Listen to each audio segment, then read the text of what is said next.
Assalomu alaykum, hurmatli kuzatuvchilar, hurmatli tadqiqotchilar. Sizlar bilan bugun tabiatdan tutib olib kelingan kapalaklarga ishlov berish tartib qoidalari bilan, uslublari bilan tanishib o'tamiz. Biz dala sharoitida tutilgan kapalaklarimizni laboratoriyaga olib kelganimizdan keyin ulardan asosan kolleksiyalar tayyorlash ishlarini amalga oshiramiz. Kolleksiya o'zi nima uchun tayyorlanadi? Kolleksiya tayyorlashda bilamizki, ularning tur tarkibini aniqlashda, ulardan demak maxsus o'sha ilmiy o'rganish maqsadida demak amalga oshiriladi. O'sha maxsus konvertlarda olib kelingan kapalaklarni endi laboratoriya sharoitida konvertlardan chiqarib olamiz. Konvertlardan chiqarib olingan kapalaklarni biz dala sharoitidan to laboratoriyaga kelgunimizga qadar bir sutka, 2 sutka, balki o'sha 5-6 kun vaqt o'tishligi mumkin. Bu vaqt ichida kapalaklarimiz konvertlar ichida demak qurigan holatda, qotgan holatda bo'ladi. Va biz ulardan kolleksiya tayyorlashda yoki ularga ishlov berishda albatta qotgan yoki o'sha quruq holatdagi kapalaklar biroz biz kutgan natija holatida kolleksiya shakliga keltirish biroz qiyinchilik tug'diradi. Bunda demak uzoq yillardan beri foydalanib kelinayotgan usullardan biri ularni yumshatib olish. Yumshatib olishda maxsus o'sha ekskator deb ataluvchi idishlarga solinadi. Ekskatorimiz shishadan yasalgan. Buni o'lchami turlicha bo'lishligi mumkin.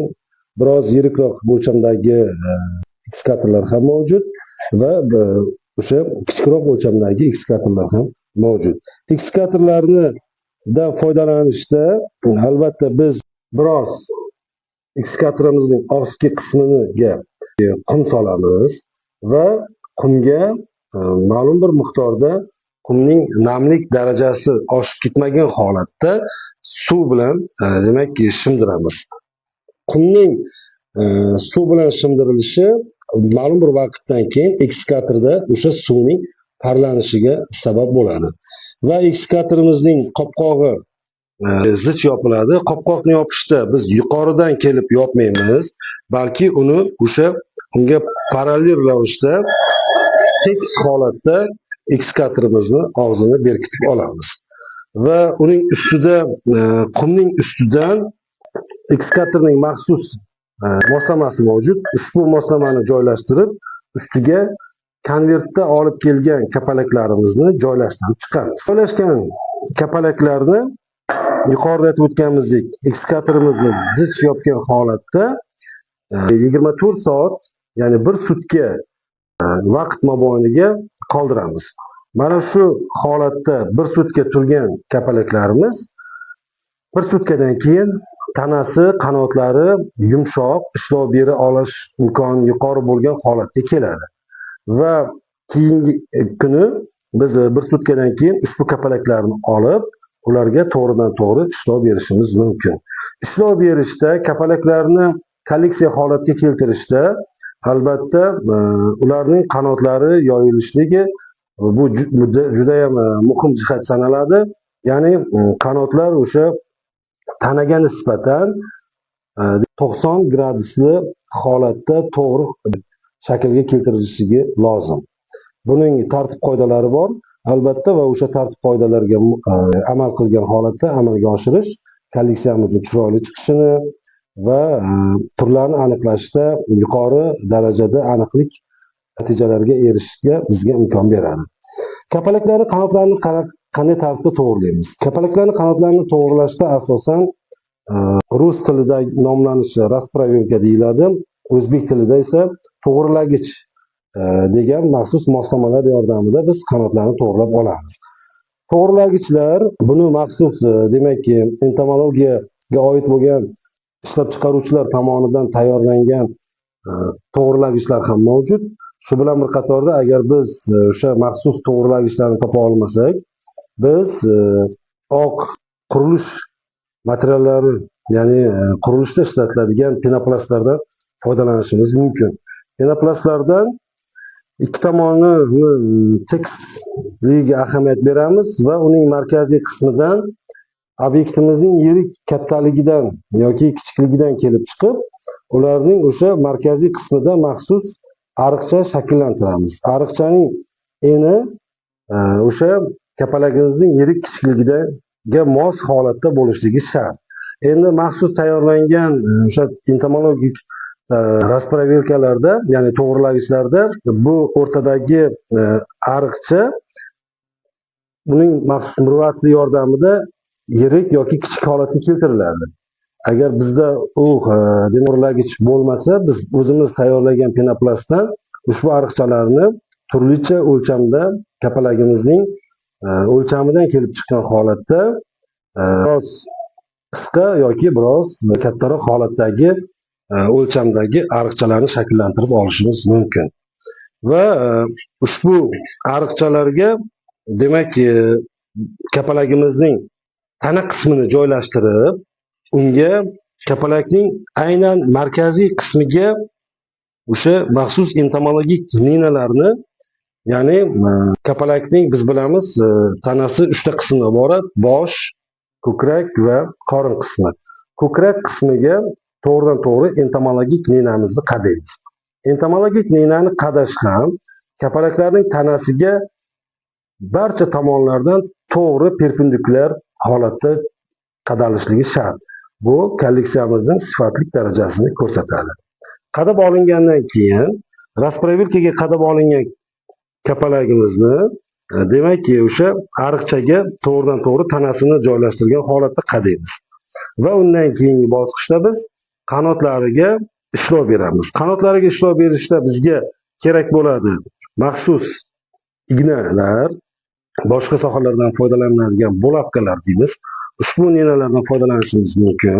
Shu bilan bir qatorda qanotlarining usti shikastlanmasligi uchun maxsus qog'ozlardan foydalanamiz. Bu qog'ozlarimizni biz topishimiz mumkin ko'pgina do'konlarda. O'sha tomoni ham silliq xususiyatga ega bo'lgan, kapalaklarni tangachalariga shikast yetkazmaydigan holatdagi demak qog'ozlardan foydalanishimiz mumkin. Endi buni biz qayerdan topishimiz mumkin degan savolga, do'konlarimizda maxsus shiriqlar tayyorlash uchun ishlab chiqilgan qog'ozlar bor.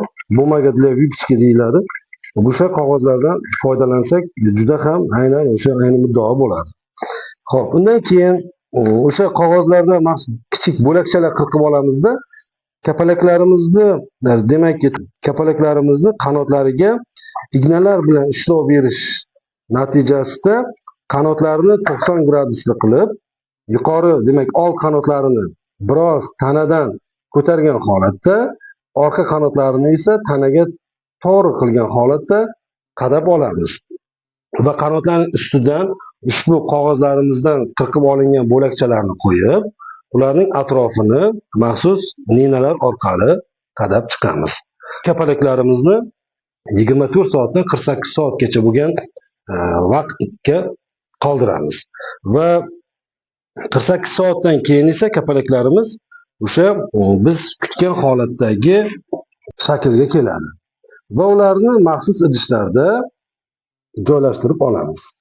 Bu joylashtirib olganimizdan keyin kapalaklarimizni, ushbu kapalaklarni boshqa bakteriyalar, viruslar, zamburug'lar tomonidan shikastlanmasligi uchun unga kichik bo'laklarga bo'lingan naftalin bo'lakchalarini idishimizning turli joylariga joylashtirib chiqamiz. Bu bizga kapalaklarimizni uzoq muddat buzilmasdan, shikastlanmasdan, zararlanmasdan uzoq muddat saqlash imkonini beradi. Shu orqali kapalaklarimizni joylashtirib olganimizdan keyin keyingi bosqichlarda kapalaklarimizga etiketkalash, ya'ni yorliqlar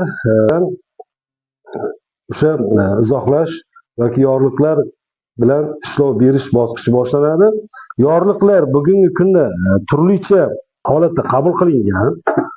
Eng zamonaviy holatdagi yorliqlar ko'p jihatdan QR kodli yorliqlar bilan jihozlash demak maqsadga muvofiq deb e'tirof etilmoqda ko'pgina olimlar tomonidan. Va biz maxsus idishga entomologik qutilarga joylangan kapalaklarimizni turlarini aniqlab bo'lganimizdan keyin ularning demak har birining ostiga o'sha kapalaklarimizga mos ravishda maxsus yorliqlarni dastlab tayyorlab olamiz. Tayyorlab olingan yorliqlarimiz ikkita ma'lumotni berishga ega bo'ladi.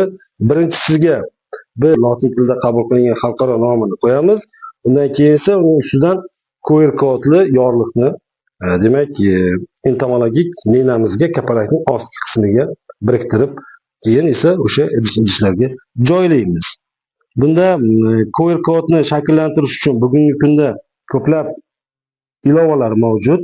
Ya'ni QR kod generator deb nomlangan ko'plab ilovalardan foydalangan holatda o'sha ilovalarga kapalaklarimizni tutgan manzillarimiz, tutgan vaqtimiz va kapalak tutgan muallif kabi ma'lumotlarni kiritib, kapalaklarning o'zbek tilidagi nomlanishi, rus tilidagi nomlanishi, shu bilan bir qatorda xalqaro nomlanishiga oid bo'lgan ma'lumotlarni kiritib, ushbu demak yorliqlarni shakllantirishimiz mumkin. Yorliqlarning o'lchami eniga 3 sm, bo'yiga 1 sm holatda bo'lishligi juda ham o'sha yorliqlarimizni ham chiroyli chiqishiga va umum qabul qilingan standartlarga mos bo'lishligiga sabab bo'ladi. Va biz oxirgi o'sha kolleksiya holatga keltirgan kapalaklarimizni o'sha kolleksiyaning tartib qoidalariga mos ravishda ularda maxsus entomologik idishning ostki qismiga pukakni joylashtiramiz. Ya'ni yuqorida aytib o'tdik, biz o'sha to'g'rilagich maqsadda foydalanadigan pukak, oq pukaklarimizdan bu yerda ham idishlarimizni ostki qismida foydalanishimiz mumkin va ushbu pukakning ustidan oq qog'oz bilan demak pukakning ustini yopamiz. Undan keyin esa kolleksiyamizga tegishli bo'lgan kapalaklarni barchasi turlari aniqlanib bo'lgandan keyin har birini o'sha tegishli yorliqlari bilan tegishli tartibda ularni, masalan, Sfingida oilasiga tegishli bo'lsa bizni kolleksiyamiz, turlari to'liq aniqlab bo'lingandan keyin ularni avlodlar kesimida yorliqlar bilan ishlov berib, shu tartibda maxsus entomologik idishimizga joylashtirib chiqamiz. Bu ko'p jihatdan keyingi o'sha bosqichlarda biz tayyorlagan kolleksiyalarda tadqiqotchilar foydalanishligi uchun yoki o'sha kolleksiyadagi materiallarga qiziqish bildirgan kuzatuvchilar, o'rganuvchilar uchun bu albatta juda ham qulay bo'ladi. QR kodlar barchamizda bugungi kundagi o'sha mobil ilovalar yoki mobil telefonlar orqali skaner qilinganda yetarli ma'lumotlarni beradi. Va shu holatda kolleksiyamizni to'laqonli bir standart asosida shakllantirganmiz deya olamiz.